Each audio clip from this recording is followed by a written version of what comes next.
Praise God! Isang magandang gabi po sa ating lahat, mga minamahal mga kapatid. At sisimula na po tayo ng ating Bible study. Purihin ang Panginoon. So praise God at sisikapin po natin i-compress ang ating mga Bible study para hindi tayo masyadong gabihin. Ano po? And Pastor Luis Boy Baldomaro, ang anointed composer natin, ikaw ang aking buhay. So, let's pray mga minamahal. Heavenly Father, maraming po salamat. At sa gabi ito, anong mangyari, kami po ay nagpapasalamat. Maginaw man o hindi, may blessing o wala, masaya o malungkot, lahat kami pinagpala mo na, Panginoon. At there's a grateful heart sa puso, sa loob ng bawat isa sa amin, Panginoon. Ang aming puso ay nagagalak po sa iyo. At we are serving you with a grateful heart, Lord. At anumang pagsubok sa aming buhay, kami po ay makapagpupuri, makapagpapasalamat. Sapagkat we know that we are more than conquerors in the Lord Jesus Christ. Heavenly Father, release the power of your grace tonight. Touch the heart of your people, revealing yourself to us. Let this word becomes a rhema word of God at manatili sa aming buhay until we bear fruit with the fruit of this word, the Christ-likeness. Salamat, Panginoon. Sa gabi ito, heal all those who are sick. Yun may mga hindi magandang pakiramdam sa katawan, heal them. At yung may mga karamdamang matagal na, heal them to Lord from the top of their head to the sole of their feet. Lahat po na nasa presence ng Diyos will be healed in the name of the Lord Jesus Christ. We consider it done. We are considering those things which are not as though they were. In the name of Jesus, Lord, we praise you, we magnify your name. At yung may mga pangangailangan, just stretch your hands towards your gadget. At ang Diyos ay hinahawakan inyong kamay, touching your life, and providing your needs. In the name of Jesus, receive it right now. Receive the blessings of God. Hallelujah. Salamat po, we receive the anointing of wisdom and revelations tonight. And thank you, Holy Spirit, our teacher. In Jesus' mighty name, be all the glory. Amen and amen and amen. So praise God, salamat dito po sa ating awit. Convert na natin sa Bible. Ito pong ating gadget. So, ngayong gabi, kala ko tapos ko na yung understanding the laws of faith, or the principles of faith. Marami tayong natalakay, pero hindi na po natin re-repasuhin. Yung gustong maintindihan, yung mga nakaraan, sunod-sunod po yan. Ilang weeks natin tinalakay yan. At ngayon nga ay noong last week, noong Friday ay ika-part 7, umabot na, ika-part 6. At sabi ko nga, katapos na yun. Pero nang makita ko, maisip ko kanina, merong important na principle or laws of faith na hindi ko pa pala natatalakay, dalawa. Ano po? Hindi kumpleto kung hindi natin tatalakayin yun. So, yun po ang pag-aaral natin, natitirang dalawang laws of faith or mga batas ng pananampalataya. Gaya sinabi ko sa inyo, pag sinabing laws, hindi po ito yung law ni Moses, iba naman yun. Under the Old Covenant, law of Moses. Ito po, the laws of faith. Yung mga nakapaligid sa pananampalataya ng mga principles, kapag ito po ay ating inactivate or inaktuhan, pinerform, or ginanap, ginawa, isinapamuhay, nauutan na ako, isinapamuhay, no? Naging way of life natin ito, pinaraktis natin itong mga principle nito, makikita natin ang kapangyarihan ng pananampalataya, no? Alam niyo itong pananampalataya, this is not ordinary believing. Hindi ito basta yung naniniwala ka, ano?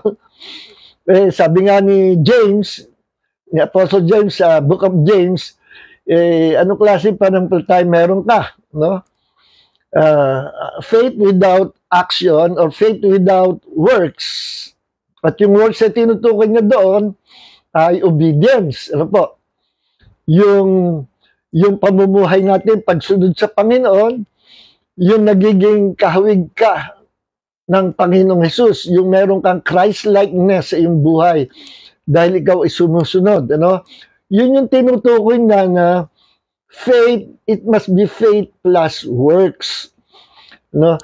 Hindi po yun faith plus works equals salvation. Naipaliwanag natin naman nakaraang linggo, yung kaligtasan natin is by faith only, by faith alone. No? Kahit ikaw ay wala pang nagagawa, halimbawa, isang minuto na lang natitirang buhay, at ang example nga dyan ay yung criminal sa tabi ni Jesus. No? Di ba dalawang criminal yun? Yung isa ay mamamatay na, iniinsulto pa si Jesus. No? Yung isa naman, na nabuksan ang isip niya, nabuksan ang isip at puso. At sabi niya, tumigil ka nga dyan. Tayong dalawa, karapat-dapat dito. Iyan. Siya, hindi siya karapat-dapat dito. Wala yung kasalanan. Tayo karapat-dapat dito. Kapag tayo nagliligtas, faith in the Lord Jesus Christ. Ano ba? Anong pananampalataya yun?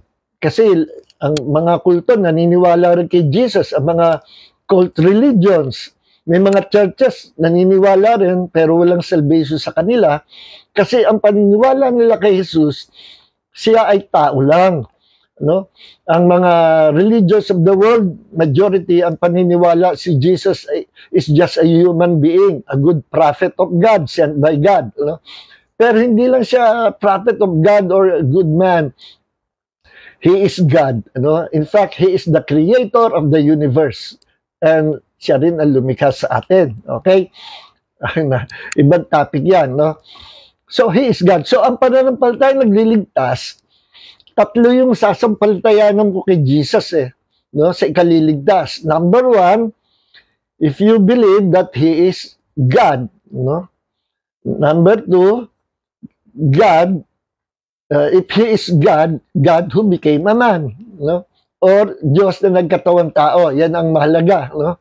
Hindi lang siya basta tao, siya Diyos na nagkatawang tao, naging tao para mabayaran niya yung ating mga kasalanan sa krus sa Kalbaryo. Yun ang mahalaga, that He is God.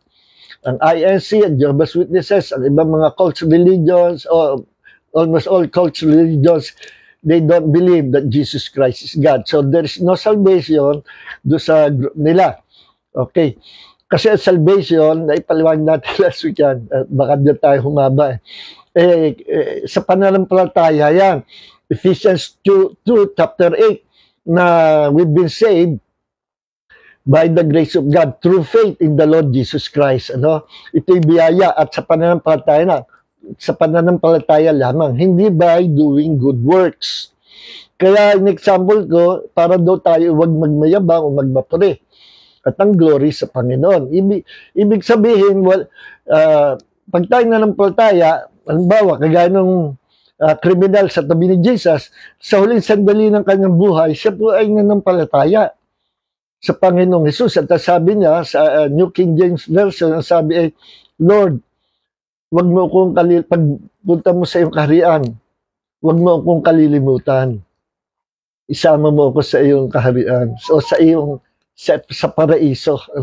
Sabi ni Jesus, sinagot siya, tinanggap siya. Ngayon din, kakasamahin kita sa aking kaharian o sa aking paraiso. No? Today you shall be with me in paradise. At magnanakaw o kriminal na yon ay niligtas sa Panginoon kahit wala pang nagagawang good works or kabutihan. Yun ang example ng Ephesians 2:8. Ngayon, tayo lahat nagsisampalataya, tumanggap sa Panginoong Hesus. Ang tayo nagliligtas, believe that Jesus is God who became a man. No? Yun ang nagliligtas. And accept Him to be your Lord, your God, and your only Savior. At yun ang makapagliligtas. Ngayon, doon sa sinabi ni James na show me your faith without works and I'll show you my faith with works. Hindi mo ba alam na ang pananampalatayang walang gawa ay patay? Kung paano ang katawan ay walang espiritu ay considered patay, ganun din ang faith without works is dead. No? Yun ang sinabi. Yung works na sinasabi doon, works of obedience. Yun yung fruit fruit of our faith, no? Fruit of our faith na matapos na tayo maligtas, ngayon we are willing to obey our Lord. No? Sa anumang paraan, we must always obey Him.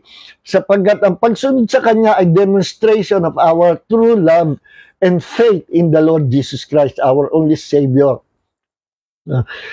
Kaya sabi ni Jesus sa John chapter 14 verse 21, ang sino mang mag-ingat or sumunod sa aking salita ay siyang tunay na umiibig sa akin.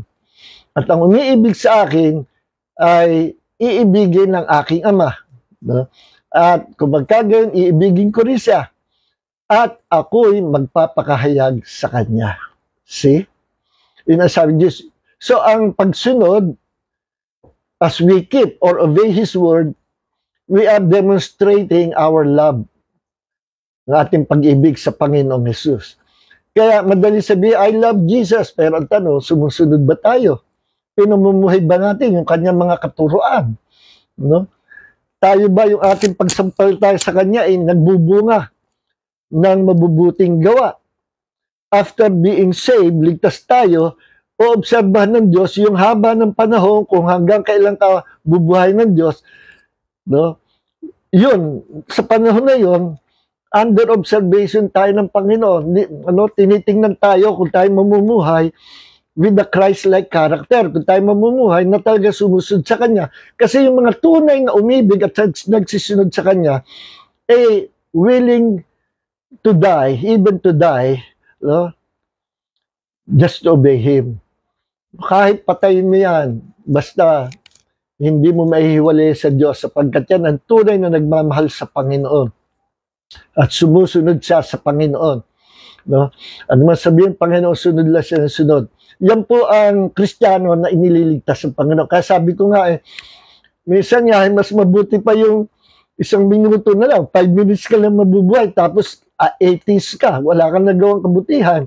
Tapos biglang na-realize mo, narinig mo ang gospel that Jesus can save you and can give you eternal life, at naintindihan mo ang pag-ibig ng Diyos sa iyo, sumampalataya ka at sinuko mabuhay mo sa Panginoon.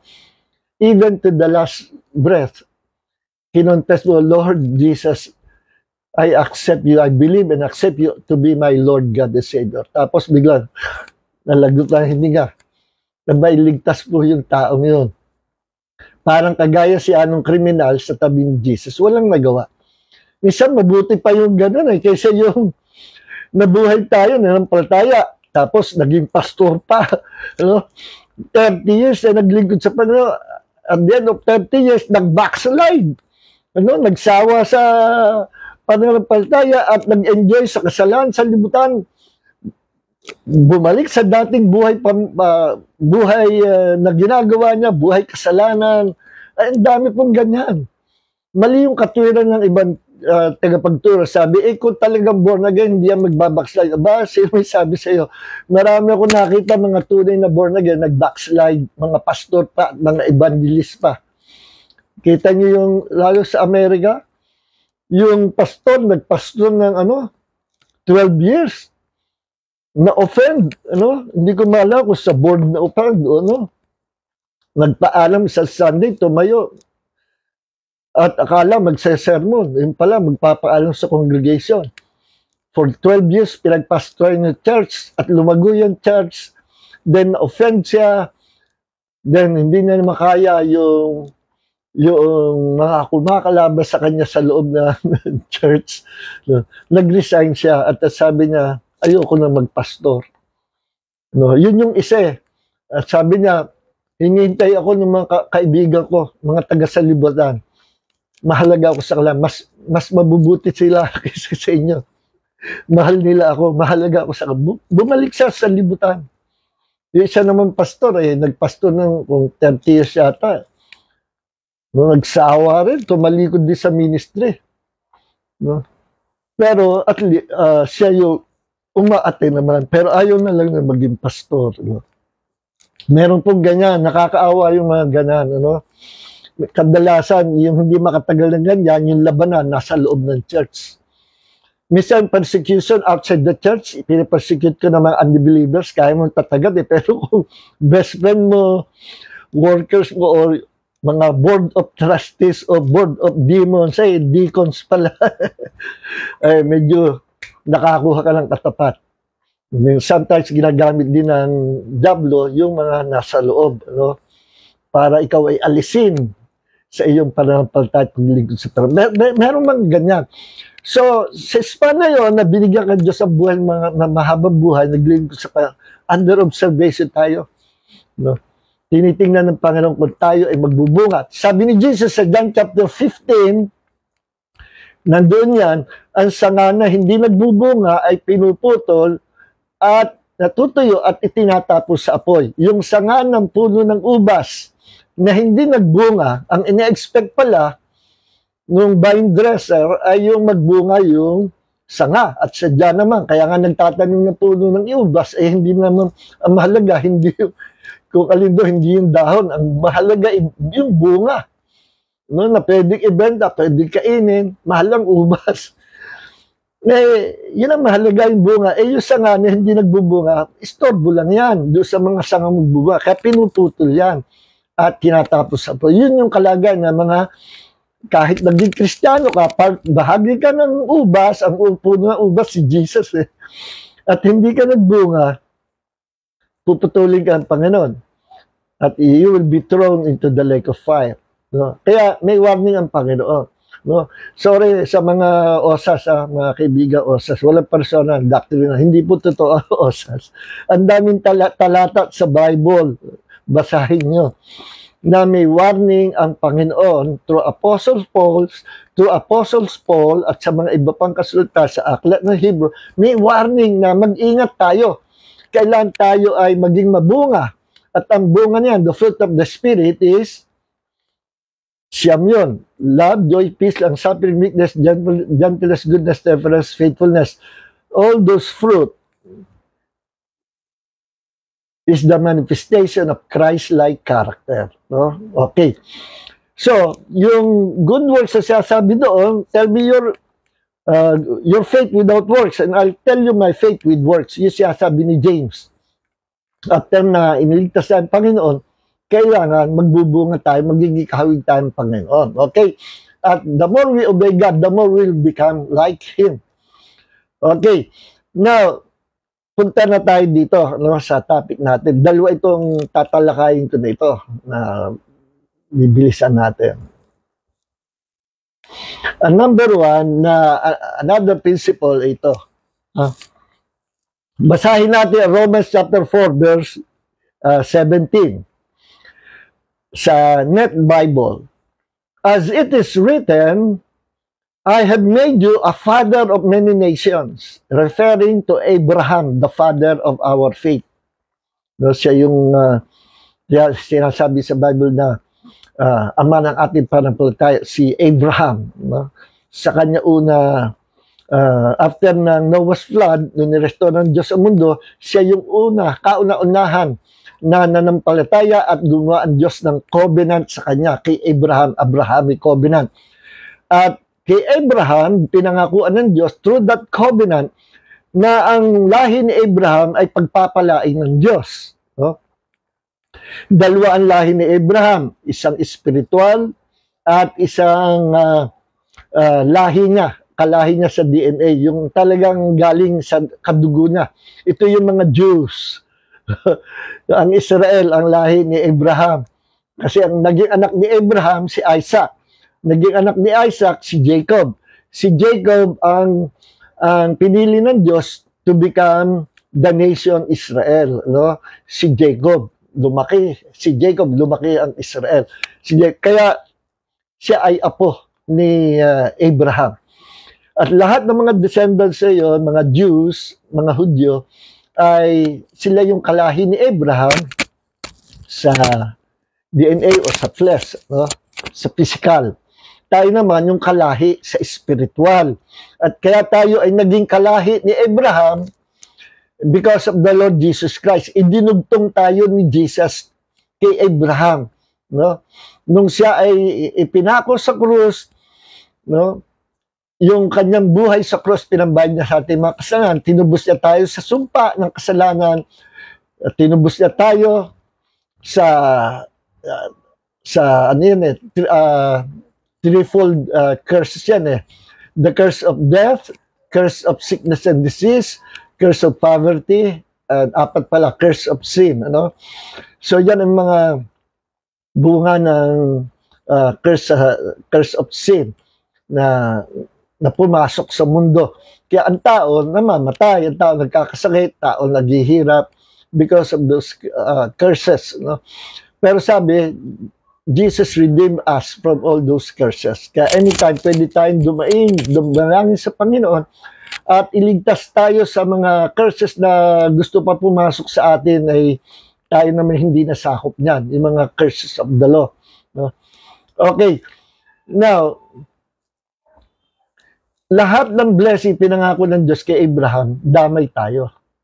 No? Alam niyo si Abraham, binless ng Diyos physically. No? Namatay siya na walang sakit, namatay siya na walang osteoporosis o ugod-ugod niya. Healthy si Abraham. May mahabang buhay, 100 years. He was blessed by God physically. He was blessed by God spiritually. He was called the friend of God. Imagine. Ang nakilala niya ang Diyos na lumikha ng langit at lupa. He was blessed by God materially, financially. No? Siya ang pinakamayaman sa lugar na yun. He was blessed by God socially. Ang dami niyang tauhan. May favor siya sa mga tao, sa mga kings, and nagkakaroon sa favor. So, in every areas of his life, he was blessed by God. At yung blessing niya, pinapasa ni Abraham sa mga Jews, at sa mga Christians sa atin through the Lord Jesus Christ. Okay? Now, so kaya dito, sabi niya, as it is written, I have made you a father of many nations. Patungkol kay Abraham, ginawa kitang ama ng maraming mga bansa. At sa iyo, pagpapalain ng maraming bansa. Okay? He is the father in the presence of God whom he believed.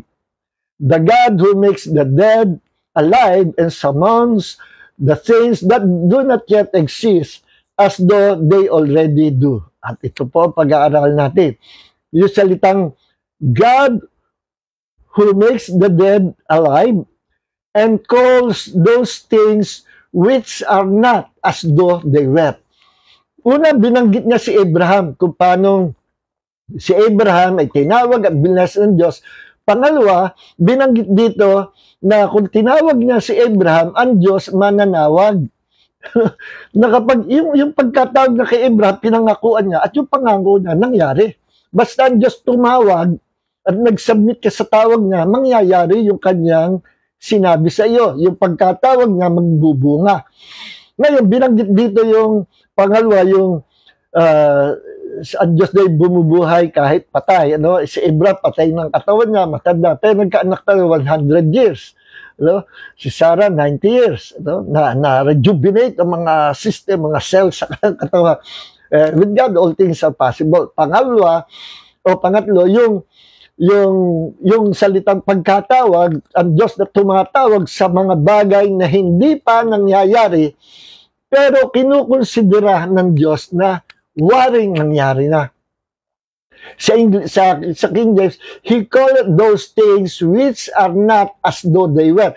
Tinatawag niya ang mga bagay na wala, na parang nandyan na. Hindi pa nakikita ng Diyos physically, nasa isip pa lang ng Diyos, nakikita niya na nandyan na. Yan ang pananampalataya ng Diyos. No? Alam niyo ang ating pananampalataya sa Panginoon? Bigay lang sa atin yan ng Diyos eh. Galing sa Kanya. Siya ang author of our faith.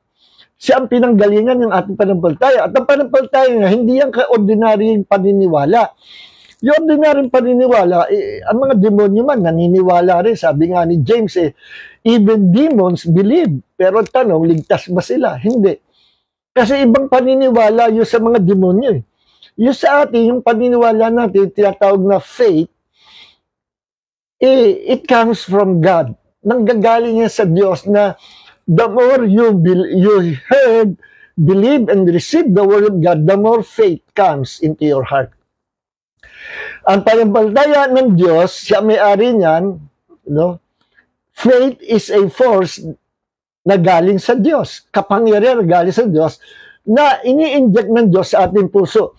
Na ito'y tinatanggap natin kapag napapakinggan natin, pinaniniwalaan at tinatanggap natin ang salita ng Diyos. Romans 10:17, faith comes by hearing and hearing by the word of God. Okay? So the more you believe, the more you heard and believe and receive the word of God, the more faith will be injected into your heart. Gusto yung malaking pananampalataya na galing sa Panginoon? No? Believe and receive His word into your heart. Doon galing ang faith. That is a supernatural faith. Galing sa Diyos. Power po yan. In fact, the faith of God created everything, the universe. Ang pananampalataya ng Diyos ang lumikha sa lahat ng bagay sa buong universe, langit at lupa. No, mabasa natin sa Genesis chapter 1, every time na Diyos ay lilika, and God said, let there be light, and there was light. And God said, let there be world, and there was world. And God said, let us make man in our image, and there was man. Bago gawin ng Diyos, sinasalita niya muna. Tinatawag niya yung gusto niya mangyari. Yun po ang punto natin sa gabing ito. Gayahin natin ang Diyos. At pinagagaya tayo ng Diyos sa Kanya.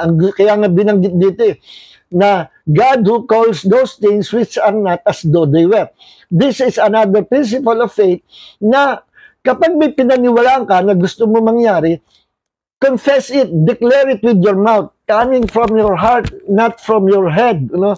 Coming from your heart, release your faith by speaking word of faith or faith-filled word. Salitain mo ang salita na puno ng pananampalataya mo galing sa iyong puso. No? Yun ang first step. Confess, anong gusto mo? May problem ka? No? May problem ka sa family mo, financially, o sa sakit, karamdaman, confess it. No? Kagaya ko, may nararamdaman sa katawan ko. No? Na-diagnose ako ng neuropathy.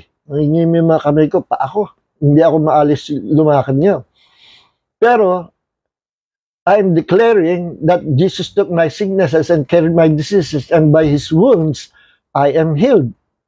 And I can declare also that by His wounds, by His stripes, I was healed 2,000 years ago, doon pa lang sa cross. See? And I consider it done.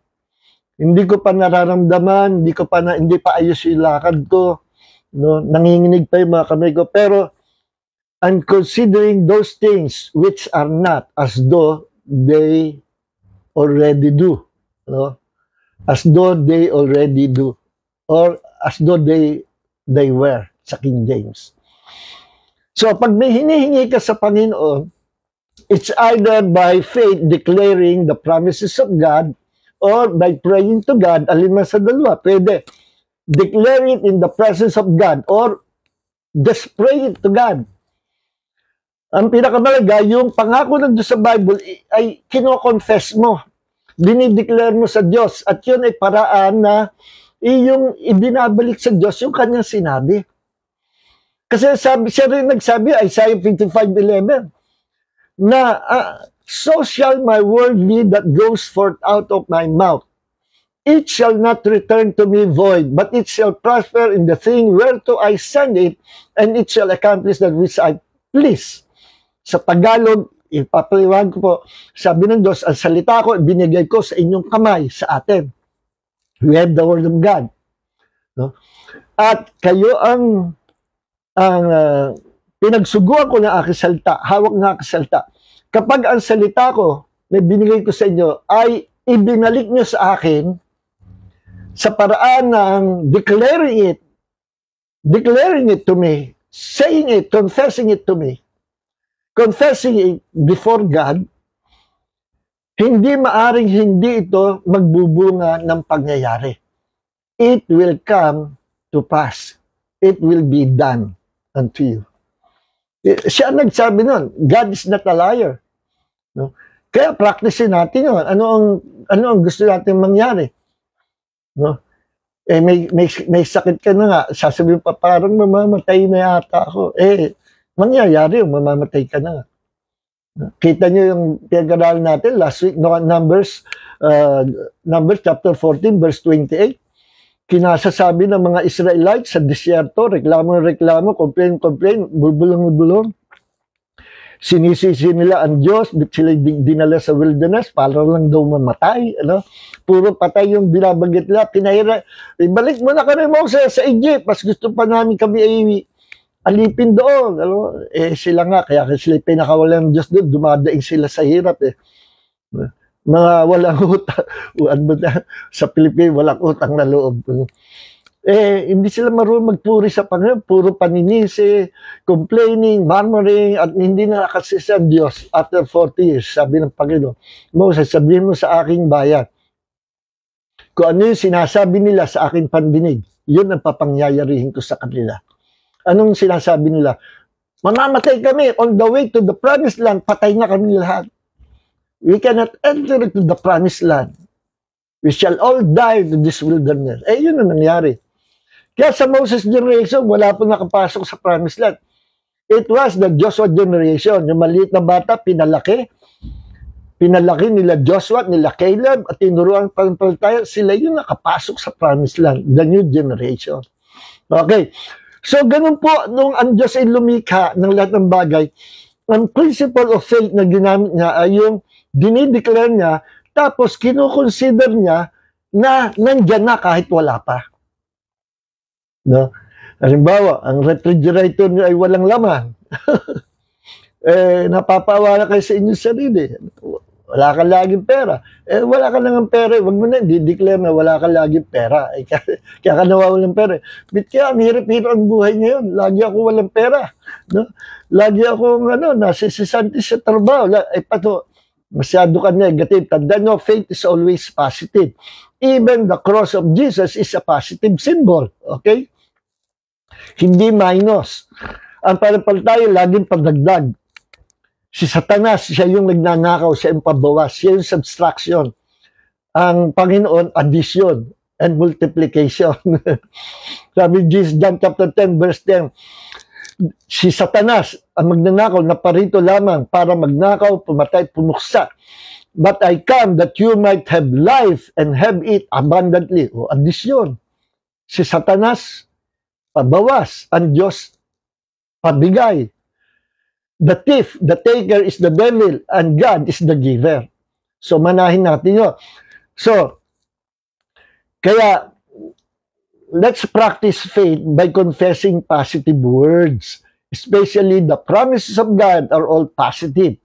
Na pag dineclare mo sa Panginoon, consider it done. As though they already do. Kinoconsider mo na nangyayari na. Hindi ka pa napopromote, pinagpapasalamat mo sa Panginoon. Lord, salamat po. At ako'y promoted na sa trabaho ko. Salamat po sapagkat ako po'y bibigyan ng boss ko ng malaking bonus para makapagbigay din ako sa iyo, Panginoon, sa ministry mo. Panginoon, salamat po na ako'y pinagaling mo sa sakit at karamdaman. Thank you, Lord, for healing me. Kaso, hinihika ka pa. Huwag mong intindihin, nararamdaman o nakikita. We move by faith and not by sight. No? Ang confession niya ni Smith Wigglesworth, one of the great apostles of faith, noong 1900, isang Wales plumber, no read, no write, pero mightily ginamit ng Diyos sa Wales, England, at sa 3 continents of the world. 22 nasa medical records na patay, binuhay ng Panginoon under His ministry. People were healed, thousands upon thousands, healed from sickness and disease. Smith Wigglesworth. Ang lagi siya sabi ni Smith Wigglesworth, I cannot be moved by what I see. I cannot be moved by what I feel. I can only be moved by what the Word of God said to me. Lagi niya sinasabi, hindi ako mapakikilos sa mga bagay na nakikita ko, yung mga nakakadistract sa paligid. Hindi ako mapakikilos sa mga bagay na nararamdaman ko, yung masamang pakilasa, may sakit. Mapakikilos lang ako sa pamagitan ng salita ng Diyos. Ibig sabihin, hindi ako matitinag sa anumang negative situation, circumstances nakikita ko at nararamdaman ko at napifeel ko. I cannot be moved by what I feel. I can't be moved by what I see. I can only be moved by what the Word of God says to me. That is faith. Okay. Now, sa New King James Bible, God calls those things which do not exist as though they did. Now, tingnan nyo ang sinabi sa Mark 11:24. Therefore, I say to you, all things for which you pray and ask. Kaya nga, sinasabi ko sa inyo na lahat ng mga bagay na inyong ipanalangin at hingin, ay believe that you have received them and they will be granted to you. Ano sabi? Sinabi ba na, believe that you will receive them someday, or maybe 10 years from now? Walang ganyan. Ito ay salita ng pananampalataya. Believe that you have received them. Pananampalataya nyo na tinanggap nyo na ngayon. Kahit hindi mo pa natatanggap, hindi mo pa nakikita, hindi mo pa nahawakan yung sagot, sinasampalatayan mo that you already received the answer. Tapos na. It is done. At anong sabi? Pag pinaraktis mo yung, Lord, salamat, tinanggap ko na ngayon. Anong sabi? And they will be granted to you. Pero how about ang sinabi, believe that you will receive it. In the future pa. Hindi ganun parang palta. Faith is not future. Faith is always now. In fact, ang definition ng faith sa Hebrews 11:1, now. Kita niyo yung word na now? Now, comma. Faith is the substance of things hoped for, the evidence of things not seen. Ibig sabihin, ngayon, ang pananampalataya ay laging ngayon. Faith is always now in the present. Faith is always in the present tense.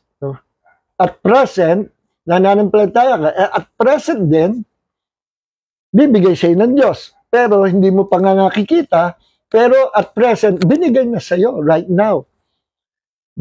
Kung nanampalataya ka na 9 o'clock, tinanggap ko na yung hinihingi ko sa Panginoon. That is faith. Kahit hindi mo pa nararamdaman, hindi mo pa nakikita yung tugon ng Diyos, you already believe that it is done, that it's already yours, that you have received the answer. That is faith. At ano, sabi, and they will be granted to you. So faith is not in nakaraan, past. Faith is not in the future. Faith is in the now, present. Tandaan niyo, isa sa mga title ng Diyos, ni Yahweh, sa Exodus 3 verse 14, nagpakilala sa kay Moses, sabihin mo sa iyong mga kababayan, isinugo ka ni ako nga. Sa English, tell them that I am has sent you. Kasi sabi ni Moses, ano pangalan sasabihin ko sa iyo? Sino po yung nagsugo sa akin? Tell them that I am sent you. Sinugo ka. Sabi mo, sinugo ka ni ako nga. Yung I am is always in the present tense. I am, not I was. Kasi ang Diyos laging nasa present na sitwasyon natin. Ano man nangyayari, nandyan lang siya. Hindi siya umaalis.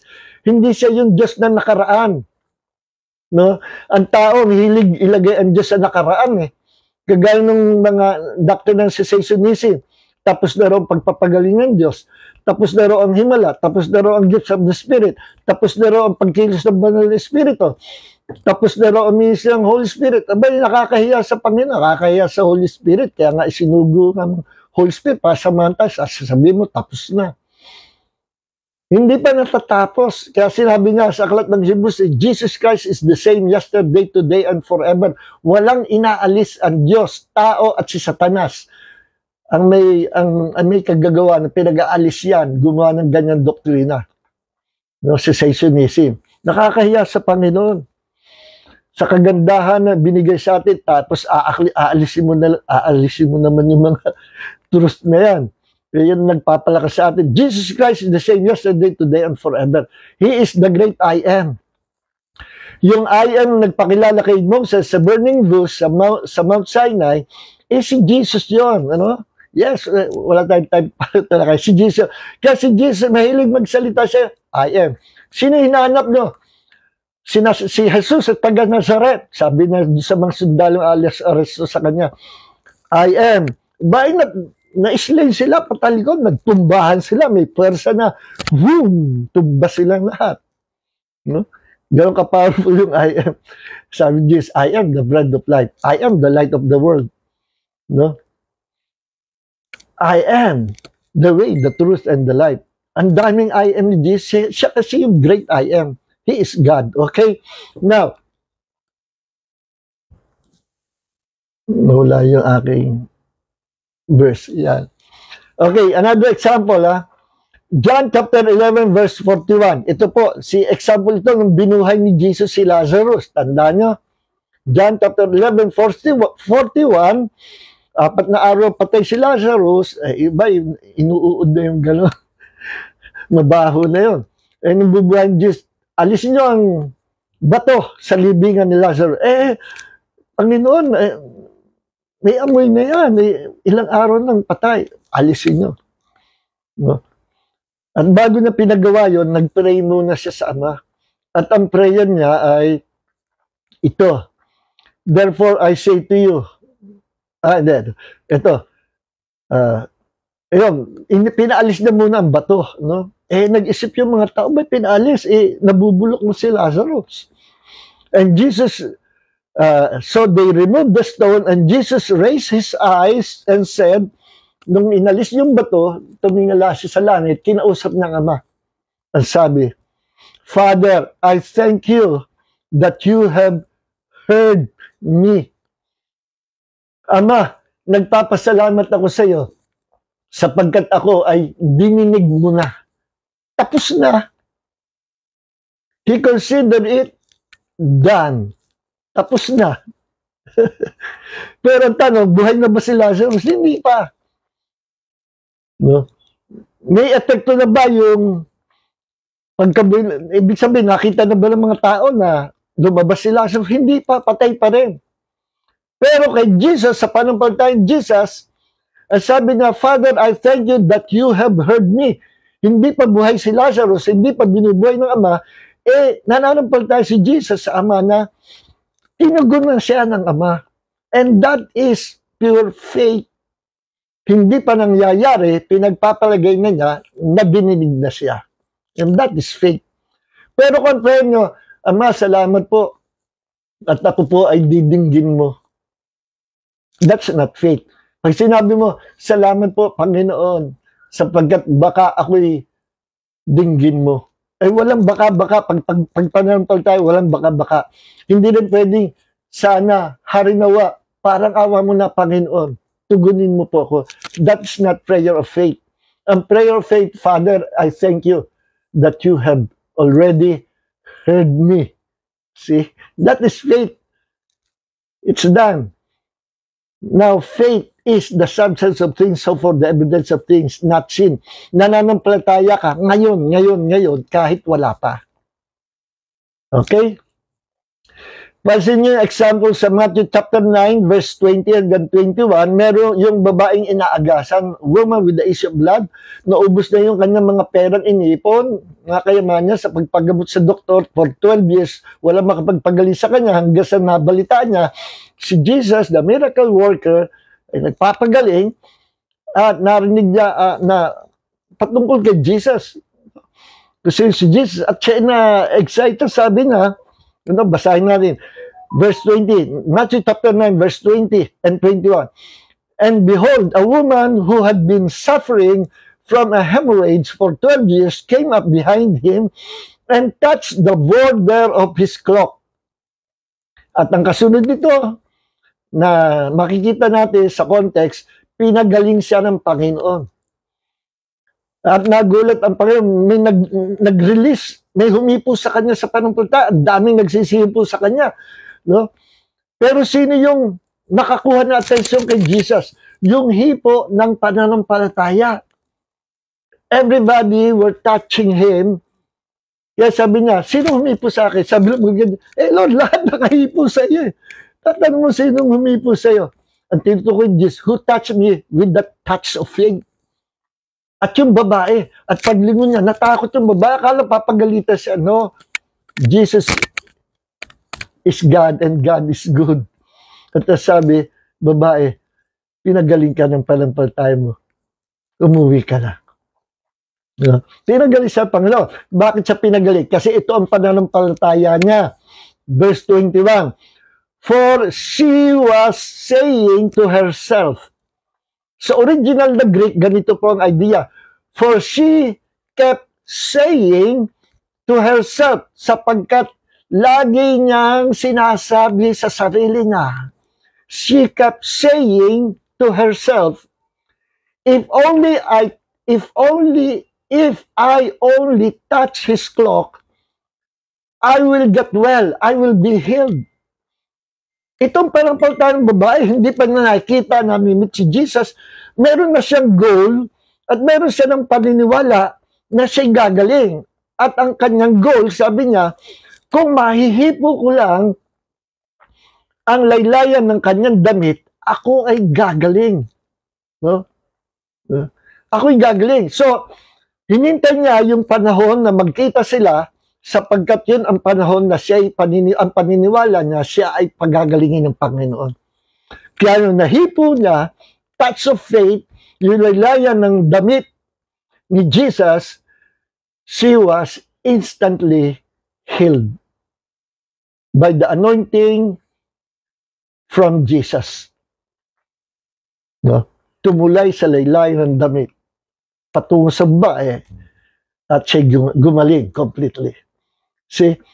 So itong faith niya, hindi pa siya gumagaling, meron na siya paniniwalang pagagalingin siya ng Panginoon. That is faith. Naglagay nga siya ng goal eh. For she kept saying, if I only touch his cloak, I will get well. Okay. So yan po yung isang binahagi ko sa inyo, another principle of faith. Believe that you already received the answer. No? Kahit wala pa. Alam mo yung trabaho sa Satanas, nanalangin ka, narinig yung prayer mo. Paikutin ang sitwasyon. He will do his best. No? Na paikutin ang sitwasyon at gumawa ng hadlang at ipakita sa iyo ang nakadidismay pangyayari na mukhang hindi mangyayari, trabaho niya. So, huwag kang madidistract. Sabi ni Smith Wigglesworth, I cannot be moved by what I see. I cannot be moved by what I feel. I can only be moved by what the Word of God says to me. See? Okay. So, huwag kang mamumove. Trabaho sa tanong siya, didistracting ka, padidismayin ka, bibigyan ka ng depression, palulungkotin ka, aalisin sa yung pag-asa. No? Yung ina-expect mo, kukontrahin niyang pilit. Mukhang hindi na mangyayari. Huwag ka sasakay doon. Pag sumakay ka at sinabi mo, oo nga, mukhang hindi na nga mangyayari. Naku, patay na. Hindi na nga mangyayari.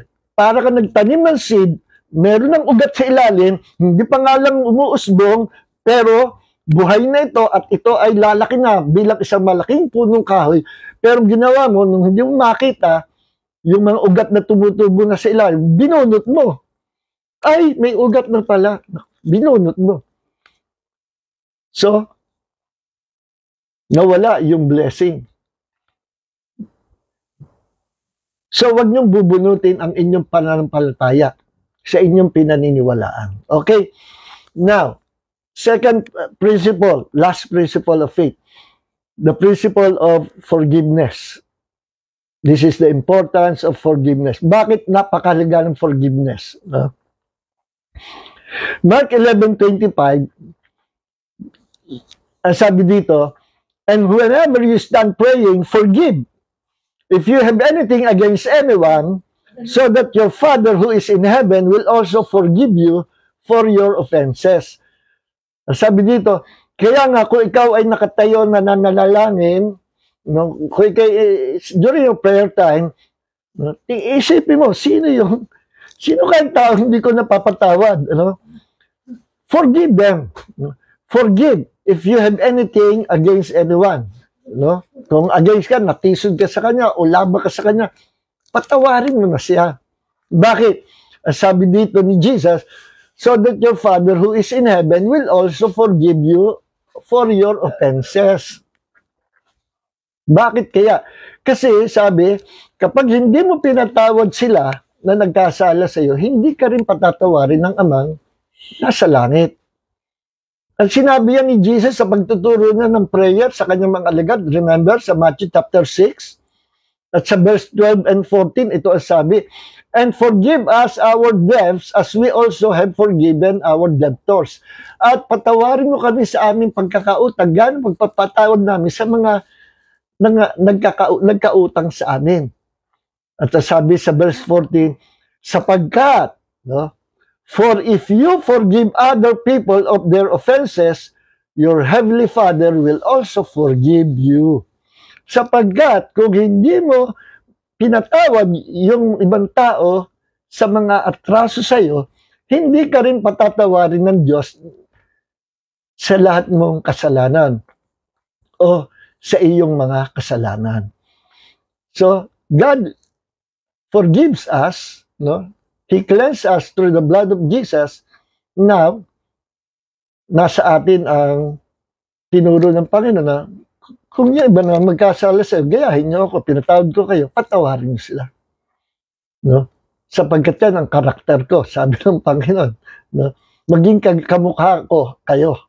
Let's imitate God in forgiving others. Why? Kasi, ano ang importance of forgiveness? Kasi ang sin of unforgiveness can bring you down to hell.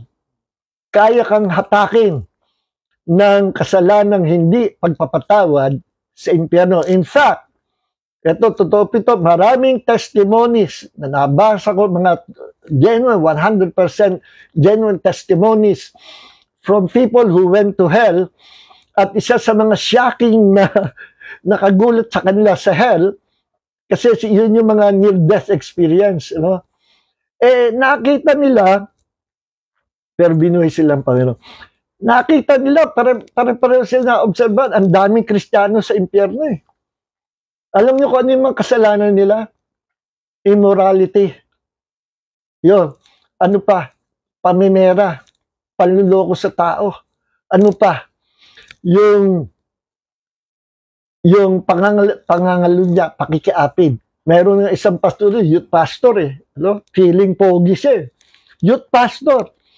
Tapos, niligawan yung magandang kabataang babae at siyempre, ibang dating, nasa pulpit siya.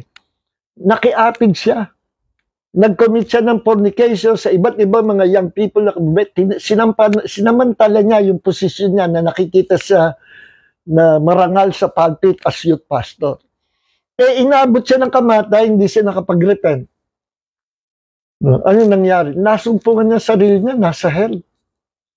No? Iyak siya, iyak, nagmamakaaw, sigaw.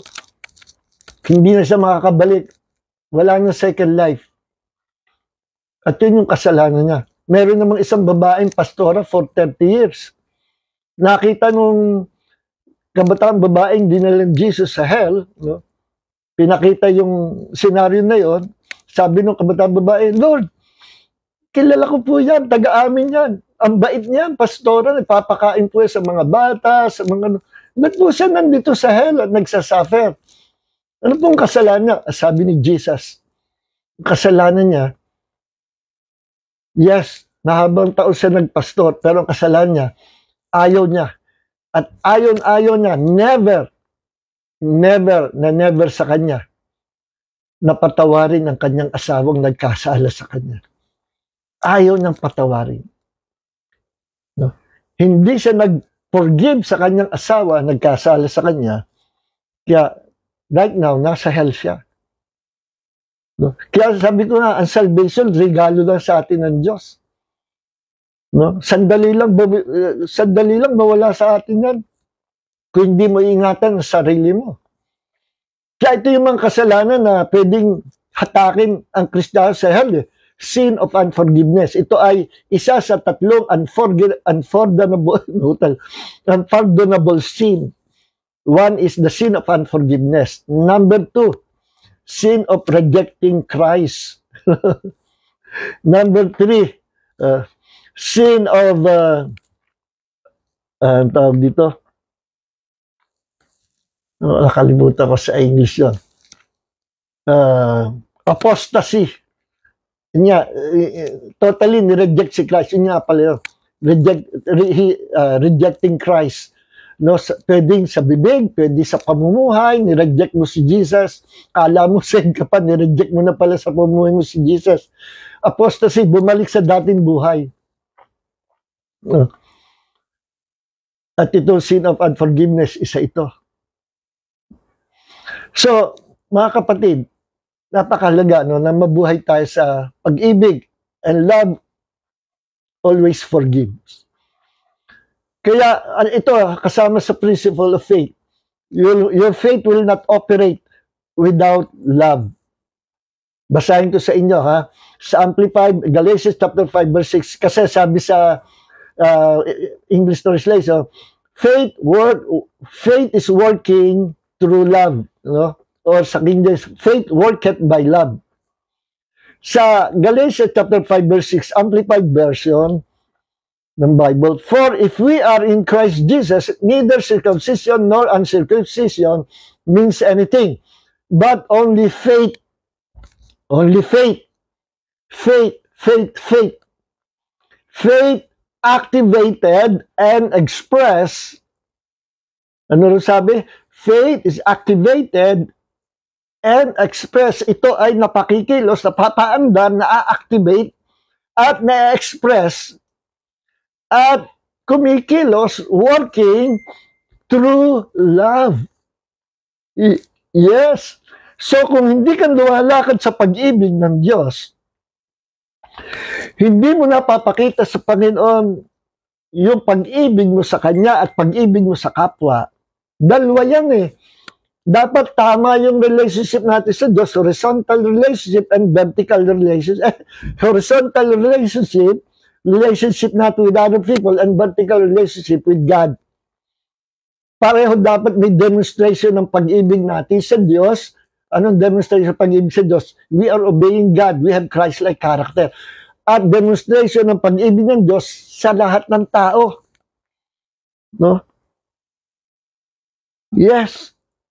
lumalabas sa'yo, hindi ka trying, sige, pipilitin ko, ibigin kita kahit pag nakikita ka, gingali-ngali kita sa pakit. Hindi ganun po. Hindi ganun. Could be part of your life.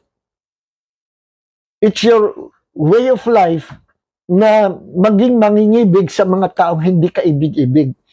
Hindi ka namimili ng iibigin. Lahat iniibig mo. Maging ang mga makasalanan, iniibig mo. Bakit? Kasi naawa ka sa kanila. Alam mo kung saan sila tutungo. Kaya sa pag-ibig mo sa kanila, willing ka na ibigay buhay mo just to evangelize them, just to win them for Christ. Naalala ko si David Wilkerson, nung magulo-magulo sa New York, may mga gang war doon, napagitnaan siya ng 2 gang eh. Yung isang leader ng gang, sabi niya, no, pag hindi mo kami tinantanan, no, itong blade ko, tatadtarin ka nito. Puputol-putulin ka nito. No? Talagang tinat siya, papatay siya. At sabi niya, you can cut all my whole bodies into pieces.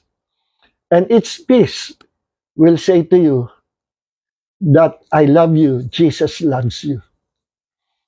Alam niyo, bandang huli, sa katyagaan niya, pag-evangelize sa mga gangs na yun, 2 magkalabang na gang, napaatay niya sa church. Muntik pa nga mag-rumble sa loob ng church. Lumpisa. Pero, bandang huli, naging mga disciples ng Panginoon. Nawin niya sa Panginoon by expressing His love to them. The God kind of love. Kaya inyo po mapapansin, no? Doon sa Matthew chapter 11 verse 22, sa context, kinurse ni Jesus yung fig tree. Nakita ng mga alagad, Lord, nung bumalik sila, yung kinurse mong fig tree natuyo, paano nagawa yun? Sa verse 22, Mark 11:22, sabi, have faith in God. At ang mga Greek scholars nagsasabi, ang original na salin doon ay, have the faith of God or have the God kind of faith. Magkaroon kayo ng pananampalatayang kagaya sa Diyos. At sa verse 23, sabi ni Jesus, ganito yun. Yung pananampalataya ng Diyos, ganito, ina-express. Example, ang sino man magsabi sa bundok niya, magsabi, mahulog ka sa dagat at hindi nag-alinlangan sa iyong puso tungkol sa iyong sinabi, ay tunay na tatanggapin mo yung iyong sinabi. Yan yung faith of God. Dinideclare yung kanyang pananampalataya. Whosoever shall say to this mountain, be thou removed and be thou cast into the sea, and shall not doubt in himself, but believe that what he says shall come to pass, he shall have whatsoever he saith. Sa King James. So, ang pananampalataya, ina-express, sinasalita. No? And believe that it's already done. It's already yours. Kahit wala pa. That is faith.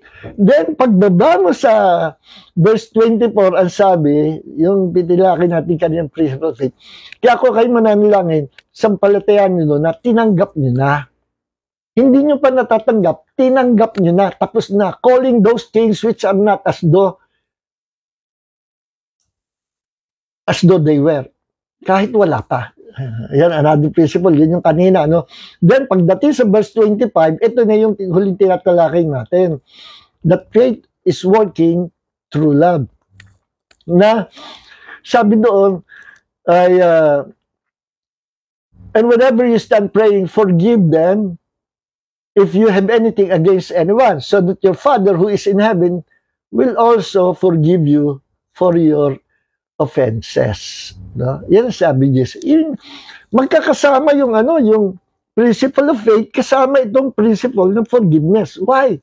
Kasi another principle of faith is to walk in the love of God. If you will not walk or live in the love of God or by practicing the love of God, hindi ka makapag-ooperate sa faith. Bali wala ang iyong pananampalataya kung walang love of God or God kind of love na pinapractice mo araw-araw. Sa harapan ng Diyos, sa harapan ng mga tao. Okay? Kaya, ganito yan sabi, faith activated, expressed, and working through love. Parang kagaya niyan, meron kang kotse. Bago. Walang problema. Tumatakbo. Yan ang pananampalataya. Meron kang kotse, pananampalataya. Pero tatakbo kaya kung walang gasolina o walang crudo? Natural, hindi. Para tumakbo, kahit yung walang sira, hindi yan tatakbo unless na merong fuel o merong crudo or gasolina. Ang faith ay kagaya ng kotse. No problem sa faith. Pero pag walang gasolina, hindi tatakbo. Ang faith, kung walang love, hindi ma-activate. It will not work for you. Faith without works is dead. Faith without love is dead. Faith without Christ-likeness is dead. Kaya, tirik yung kotse mo. Bakit? Kahit bago, naubusan ng gasolina. Kaya, kahit ikaw, matagal Kristiyano, pero naubusan, ayaw mo nang practicein ang love, no? Para kang kotse na naubusan, titirik ka. Titirik ka. Ganyan din ang mga aeroplano. Kahit bago ang airplane, kung walang fuel, babagsak yan. No? Babagsak yan. Magka-crash yan. Pag naubusan ng fuel sa taas, magka-crash yan. Ay sa Kristiyano, kahit lumilipad sa pananampalataya, pero pag dumating ang time, na ikaw hindi na naging mapagpatawad o hindi ka na umiibig sa kapwa, no? Kahit 1,000 times a day mong pasabihin, Jesus, I love you, Jesus, I love you, Jesus, I love you, pero you don't love your brothers and sisters. Para ka aeroplano, umaandar umpisa, naubusan ng fuel, nag-crash. You will crash sa hell. So, mga kapatid, dito na lang tayo. Humaba rin pala. Pinapractice ko mag-preach ng maikli. Mahaba pa rin. So, purihin ang Panginoon, mga minamahal, and God bless everyone. Thank you, and don't forget po to share this video. At bihibira nga po kasi ang nagtuturo ng principle of faith. So, praise God. At ito na yung huling part 7. Finale ng ating ilalinggo tinalakay na understanding the laws of faith. God bless everyone. Lord, maraming po salamat sa gabing ito na kami po ilakpagaan mo yung salita. Pagpalain mo po, maibahagi po ng bawat isa ang blessing na ito to their pastors, to their friends, to their relatives and loved ones. At kahit pa ulit-ulitin ng pakinggan to increase their faith. Lord, maraming po salamat, and salamat po sa pagmamahal mo sa amin. And all glory and honor belongs to our Lord God and Savior Jesus Christ. May the grace of Jesus and the love of the Father and the fellowship of the Holy Spirit be with you all in Jesus' name. Amen.